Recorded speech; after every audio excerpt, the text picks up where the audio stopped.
It was just after dawn on a cold February morning in 2019 when the skies over Kashmir lit up with the thunder of supersonic jets and the sharp staccato of missile fire. Within minutes, 5 Indian aircraft had been engaged, 2 shot down, others fleeing, and one pilot, Wing Commander Abhinandan, was captured alive. What unfolded that day wasn't just a dogfight. It was a moment of reckoning. A high-stakes showdown between 2 nuclear-armed nations played out at twice the speed of sound and watched by the entire world. But what really happened in the air that day? Was it a tactical masterstroke by the Pakistan Air Force, or a desperate retaliation misunderstood by global media? What technology made such an interception possible? And how did one of the most dangerous aerial standoffs in South Asia's modern history end without all-out war? Welcome to the untold story of the day Pakistan claims to have shot down 5 Indian jets, a story buried under headlines, buried under propaganda, and buried under the fog of war.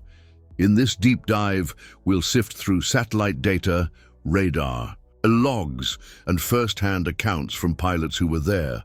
We'll trace the history of air combat between India and Pakistan, understand how regional tensions shaped this engagement, and decode the technical precision behind modern aerial warfare, because this wasn't just about jets or borders.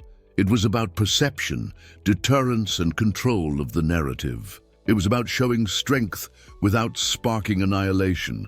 From the tense legacy of the Kargil conflict to the cutting-edge missile systems now defining air superiority in South Asia, this is the real story. Raw, unsanitized, and built on facts. And by the end of this documentary, one question will echo in your mind. When 2 enemies meet in the sky with lives on the line and the world watching, who really wins? Long before the dogfight over Kashmir in 2019, long before radar lock-ons and beyond visual range missiles defined modern combat, air warfare was something much simpler and far more brutal. The concept of air superiority was born in World War I, when canvas biplanes barely capable of crossing city skylines were used to drop grenades by hand. By World War II, the fighter pilot had become a symbol of precision, skill, and national pride. But what truly revolutionized air combat wasn't just the planes, it was information. And that story begins much earlier than most realize. The very idea of controlling the skies evolved out of necessity. In the 1965 and 1971 wars between India and Pakistan, dogfights were raw, visual, and often ended in seconds. Pilots relied on sheer instincts and close-range weaponry. There were no GPS-guided systems, no satellite imaging. Victory went to those with better maneuverability, tighter formations, and nerves of steel. Both nations emerged from these conflicts with hard lessons. That in the next war, it wouldn't just be about flying faster. It would be about seeing farther, striking first, and surviving longer. That realization ignited a new race, not just for jets, but for the systems behind them. Early radar stations were installed along borders, radio jamming experiments began, ground-controlled interception became the norm.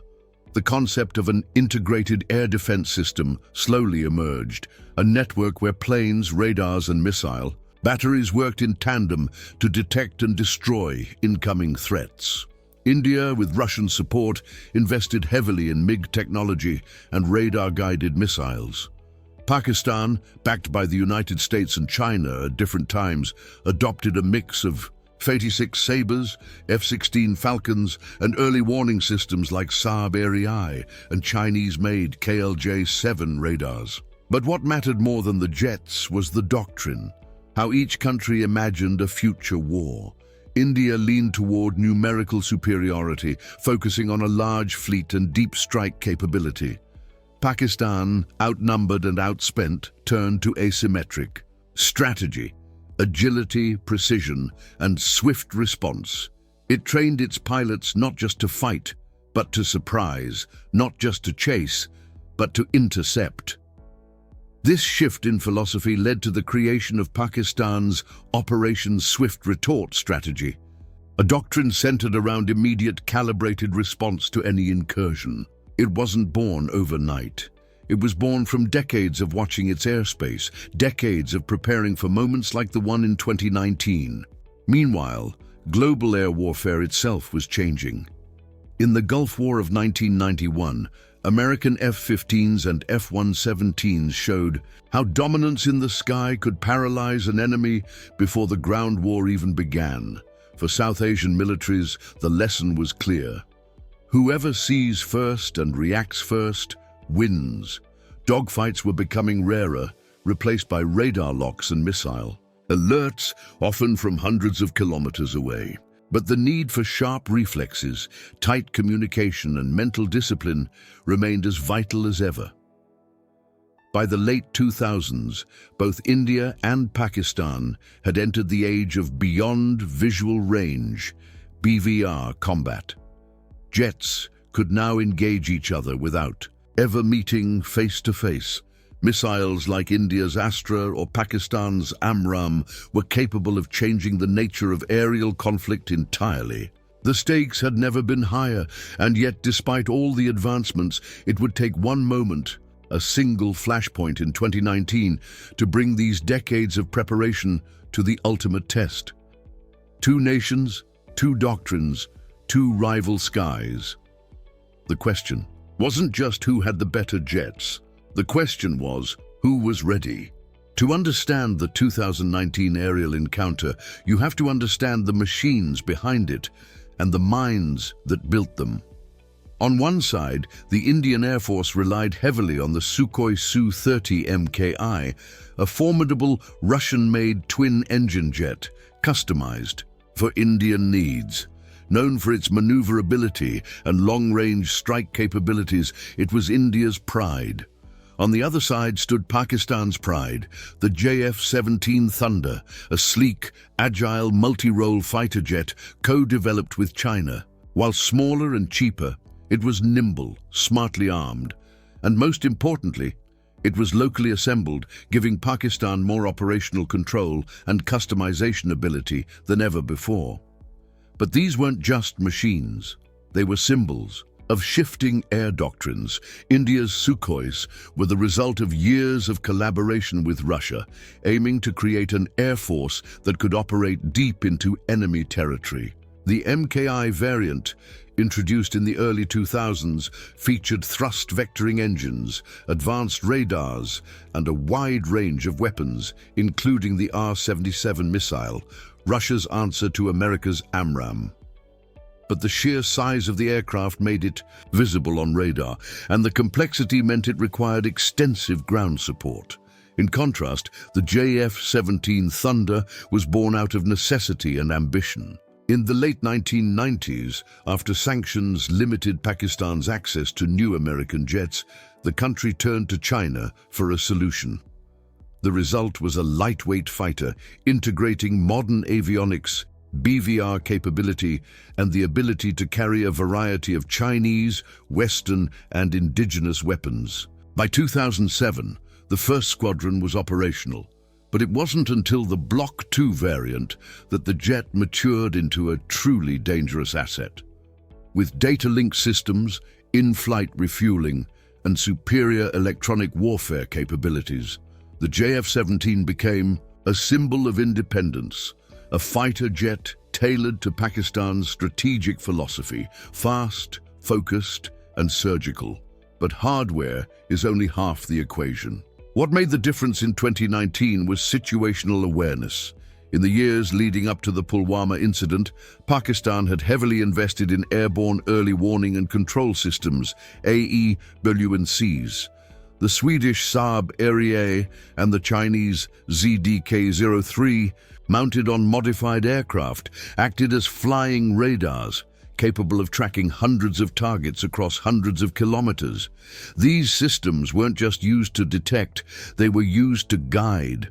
A pilot in a JF-17 didn't need to rely solely on his own radar.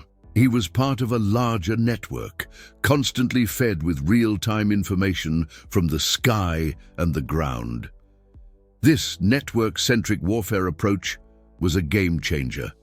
And then came the moment of ignition, the Pulwama attack on February 14, 2019. Over 40 Indian paramilitary personnel were killed in a suicide bombing in Kashmir. India responded with airstrikes in Balakot on February 26, claiming to target terrorist training camps inside Pakistan. It was the first time since 1971 that Indian jets had crossed into Pakistani airspace in a declared strike. The stakes skyrocketed.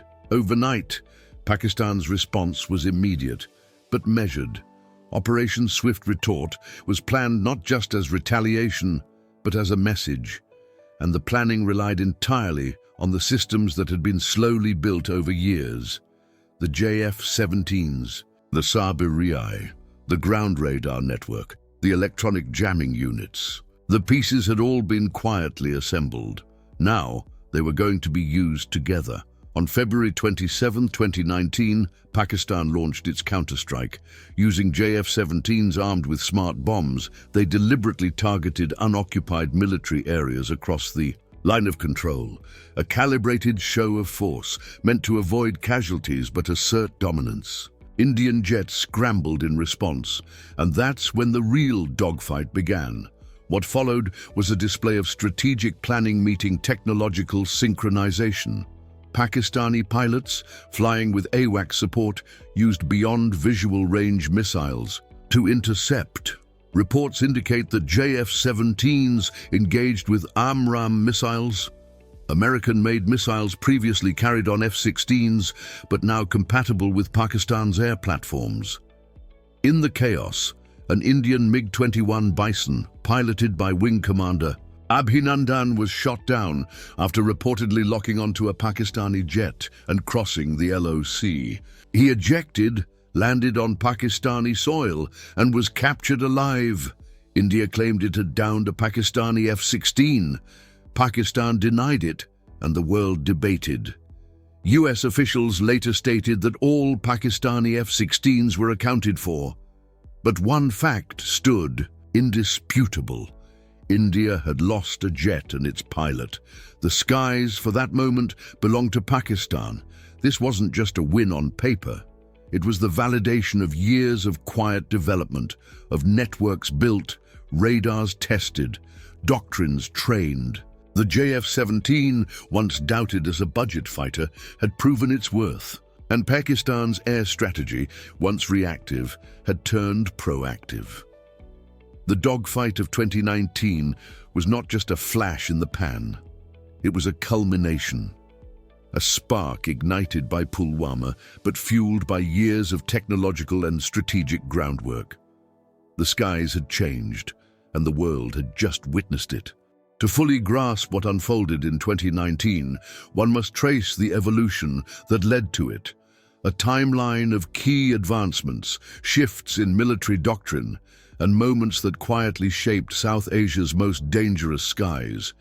After the 1971 Indo-Pak War, both nations emerged with bruised pride and urgent lessons.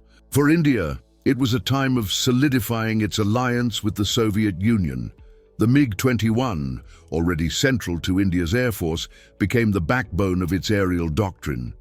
Designed as a high-speed interceptor, the MiG-21 was fast, but lacked modern avionics. India, nonetheless, poured resources into pilot training and maintenance infrastructure. Pakistan, on the other hand, turned to the United States. By the early 1980s, the acquisition of the F-16 Fighting Falcon from the US marked a turning point. The aircraft's beyond visual range (BVR) capabilities, multi-role flexibility, and high maneuverability instantly gave Pakistan an edge. But this golden age didn't last long. Following Pakistan's nuclear tests in 1998, US sanctions halted the delivery of additional F-16s. Overnight, spare parts became scarce. Maintenance suffered. pilots trained on simulators with no jets to fly. This isolation forced Pakistan to think differently. If the West could no longer be relied upon, local solutions had to emerge. This decade saw the birth of indigenous ambitions. Pakistan, partnering with China, began laying the foundation for what would become the JF-17 Thunder.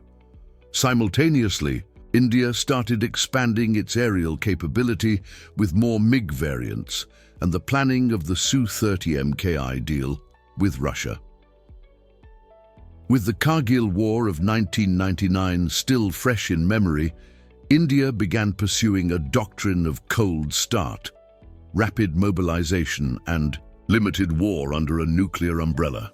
Air power would play a vital role in fast strikes and escalation dominance. In response, Pakistan crafted its own strategy, riposte. Rather than matching India plane for plane, Pakistan would focus on deterrence through precision, surprise, and rapid retaliation. It was in this period that AWACS, airborne warning and control systems, were introduced. These airborne radars, like the Swedish Saab 2000 Erieye, extended Pakistan's eyes across borders, detecting hostile movements long before they entered national airspace. For India, the Falcon AWACS system onboard IL-76 aircraft began entering service in the late 2000s. These systems would become critical in the surveillance, guidance, and command functions during air engagements like the one in 2019. By 2007, Pakistan had inducted its first JF-17 squadron. Initially met with skepticism, the aircraft was improved in iterative blocks. The Block 2 variant, introduced in 2015, included aerial refueling capability, improved avionics, and enhanced electronic warfare. India, during the same period, was steadily building up its fleet of Su-30 MKI fighters. These heavy, long-range jets were designed for air superiority missions and deep strike capability, offering India both muscle and prestige. However, the large radar cross-section of these jets made them more detectable. Pakistan's focus remained on network-centric warfare. Its aircraft might be fewer, but they were embedded in a real-time battlefield awareness network, integrating radar sites, command centers, and airborne controllers. Leading up to 2019, both air forces began conducting complex joint exercises, simulating modern air engagements. India's Iron Fist and Gagan Shakti exercises tested readiness across multiple front lines, focusing on BVR combat, electronic warfare, and night operations. Pakistan's High Mark and Shaheen series, jointly held with China, were designed to rehearse offensive defensive strategies, including mock retaliatory strikes under Swift Retort protocols. Behind these drills was a simple truth. Any escalation had to be met with proportional response. Fast, precise, and politically calculated.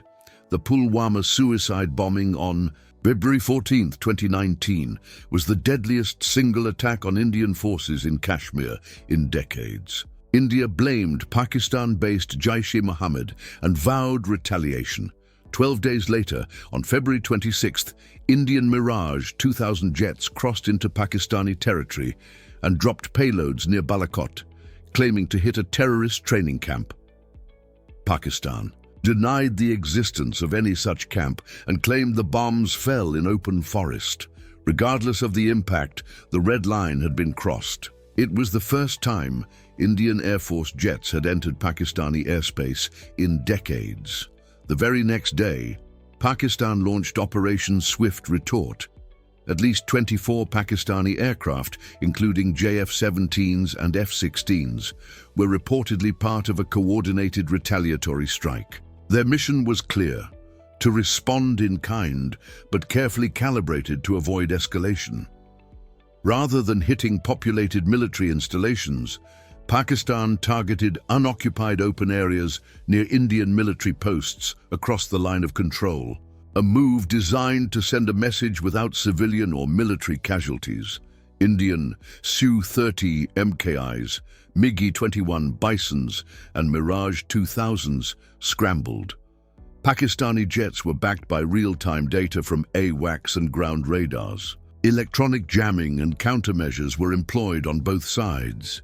Wing Commander Abhinandan Varthaman, piloting a MiG-21 Bison, crossed the LOC during pursuit and was shot down, reportedly by an AMRAAM missile fired from a Pakistani F-16. He ejected safely and was captured inside Pakistan-administered Kashmir.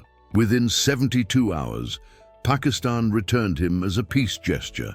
India claimed to have downed a Pakistani F-16, a claim later disputed by international observers and US sources.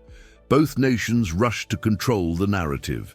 India released footage showing parts of AMRAAM missiles to prove F-16 involvement. Pakistan presented its fleet for public inspection, insisting no aircraft had been lost. For the world, it was a glimpse into 21st century aerial conflict, real-time warfare, digital command, misinformation, and high-speed diplomacy.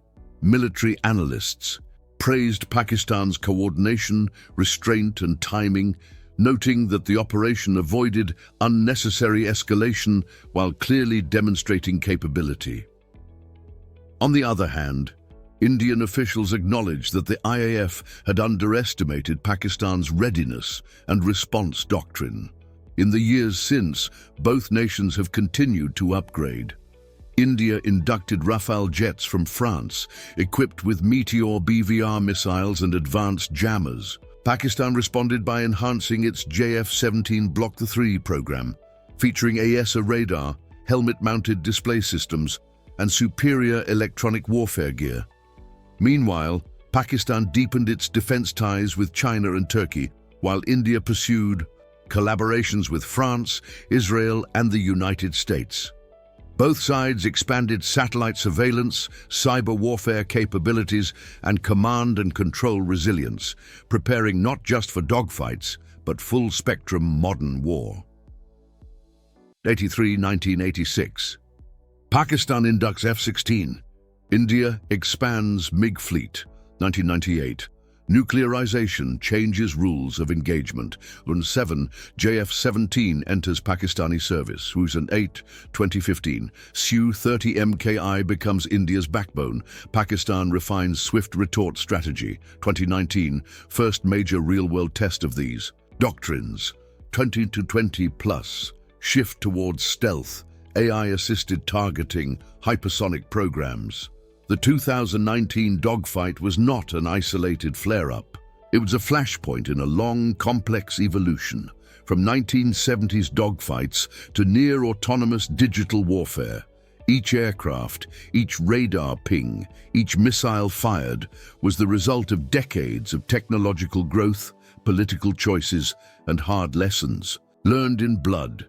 And as both nations continue to evolve, one fact remains constant. In South Asia, the battle for the skies is not just about altitude, it's about perception, power, and the delicate balance between war and deterrence.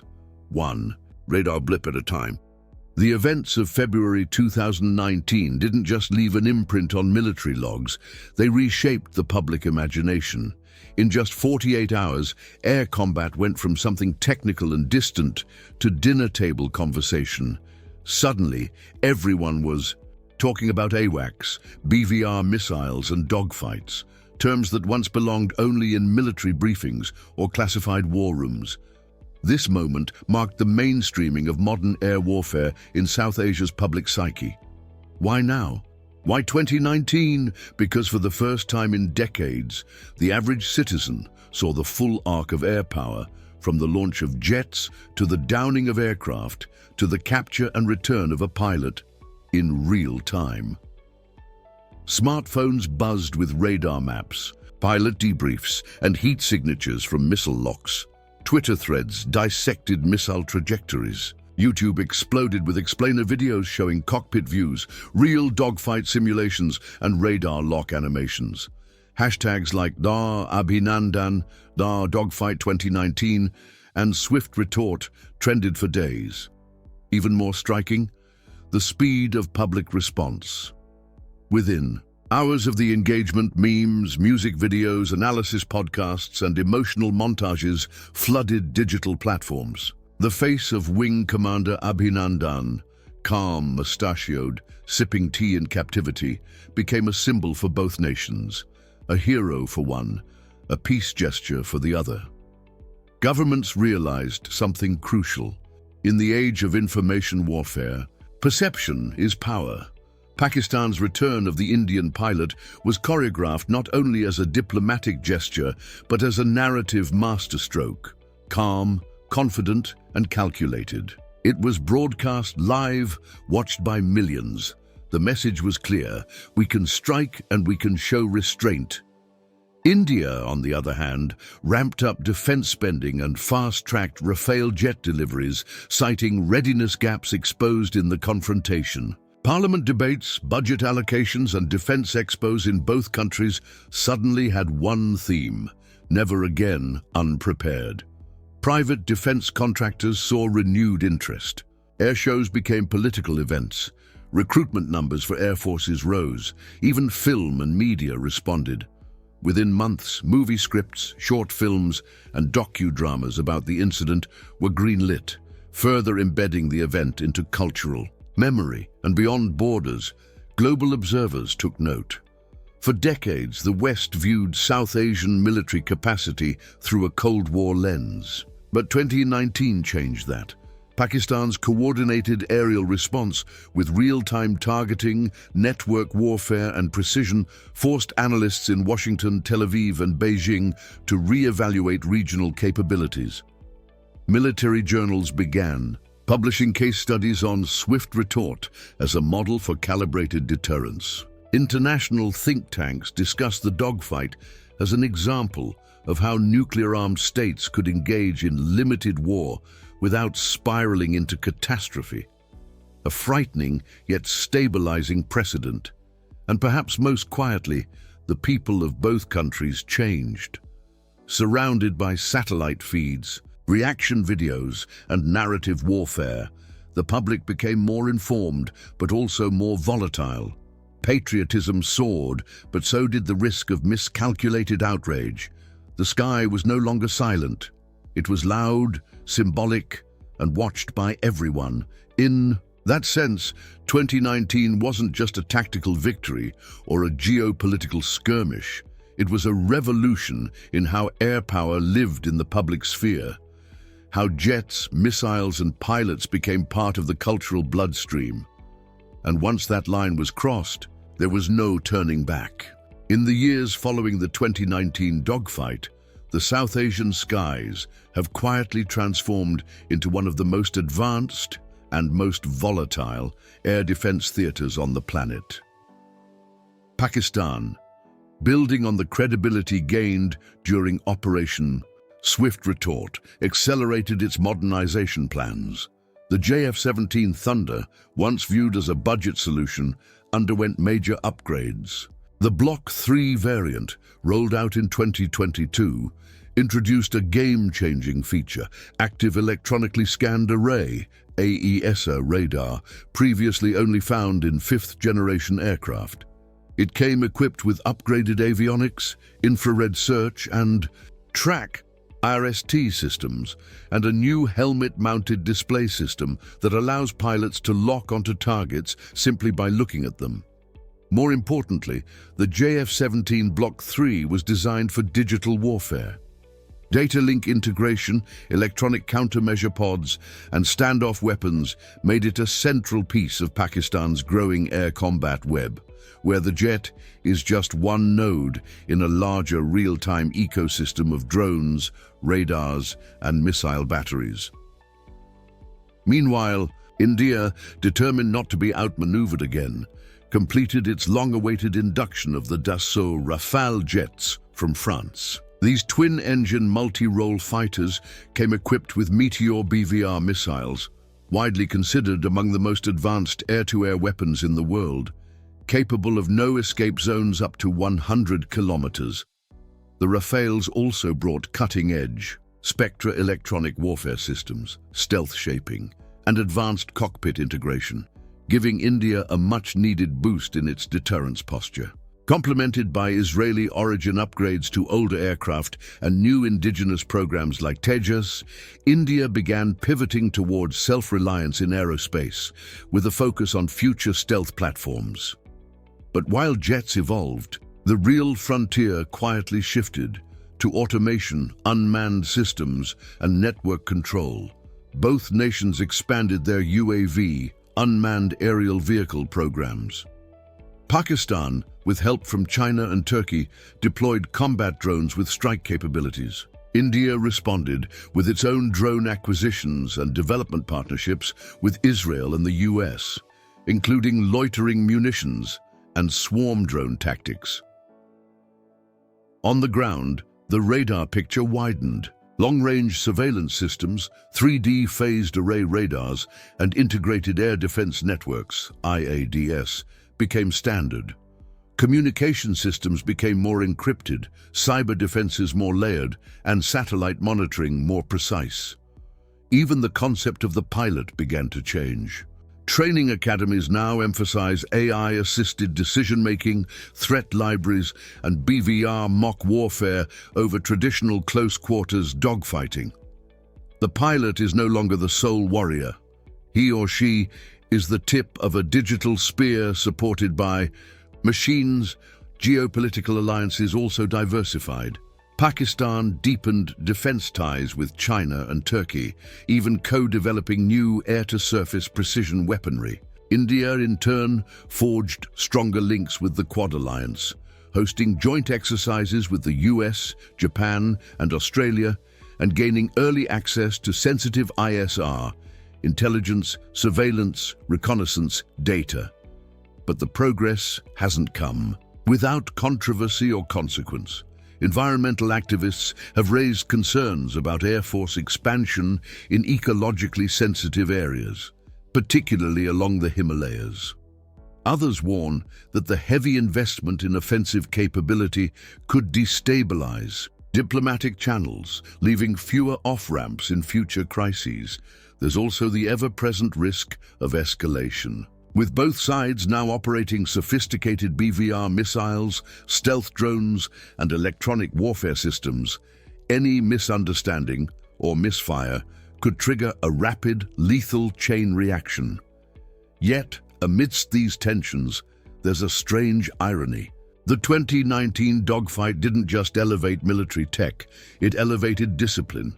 It proved that even under immense pressure, it is possible to fight, retaliate, and still pull back before reaching the point of no return. In today's contemporary era, that may be the most advanced system of all, the human judgment behind the trigger. In the long arc of military history, some moments don't just reflect the present, they redefine the future. The events of February 27, 2019 were one such moment.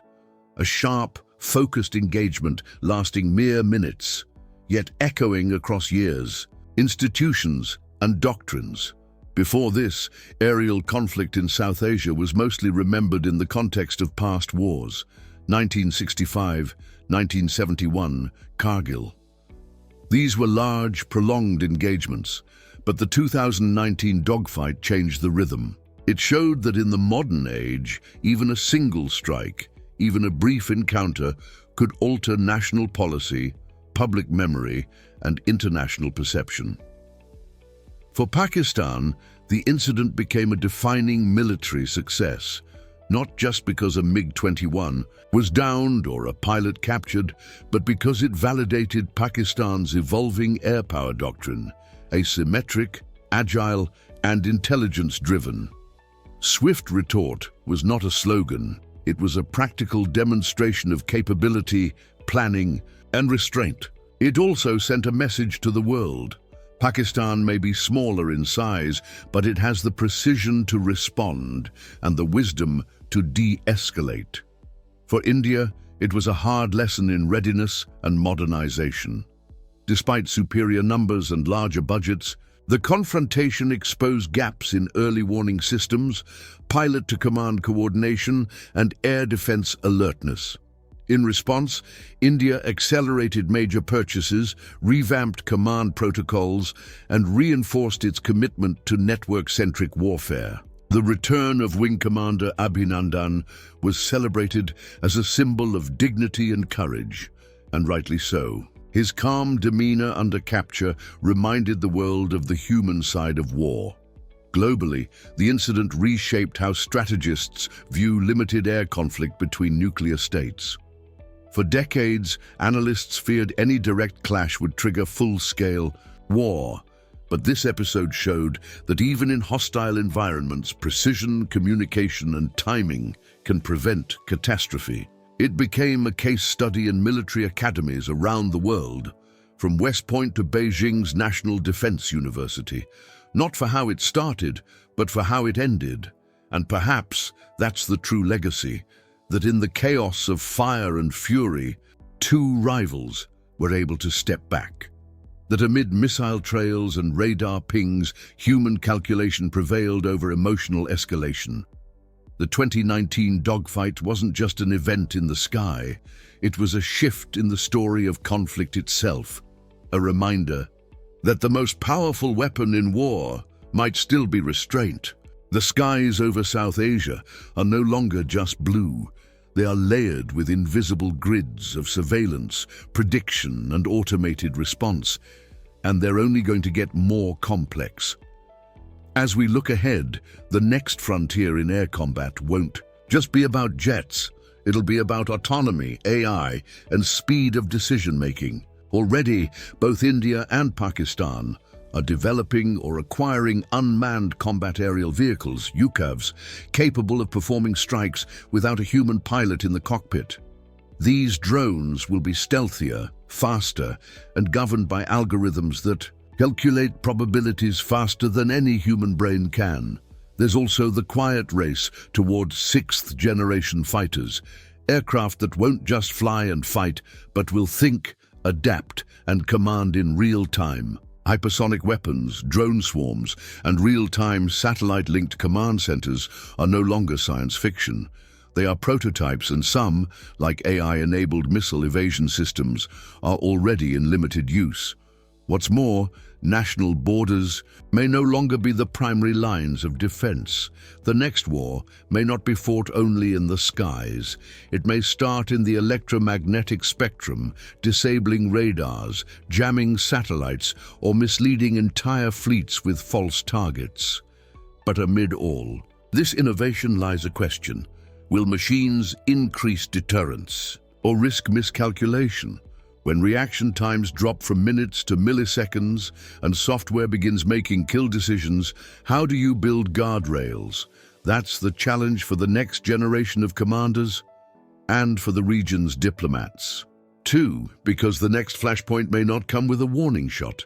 It might come with a glitch in a sensor, a misread radar ping, or an AI system doing exactly what it was programmed to do, with no one fast enough to stop it. So as we gaze into the future, we ask you, if air battles are becoming smarter, will we be wise enough to control them? If machines rise in our defense, who ensures they don't fly us into the next war? And in a sky that's becoming ever more silent, invisible, and instant, who will hear the first sign of danger, and who will listen? From early jet duels in the 1960s to the precision engagement of 2019, the story of South Asia's air conflict is one of evolution in technology, doctrine, and diplomacy. The day Pakistan shot down Indian jets wasn't just a tactical maneuver. It was a moment of global attention, national pride, and strategic restraint. It forced both nations and the world to reconsider how air power shapes modern geopolitics.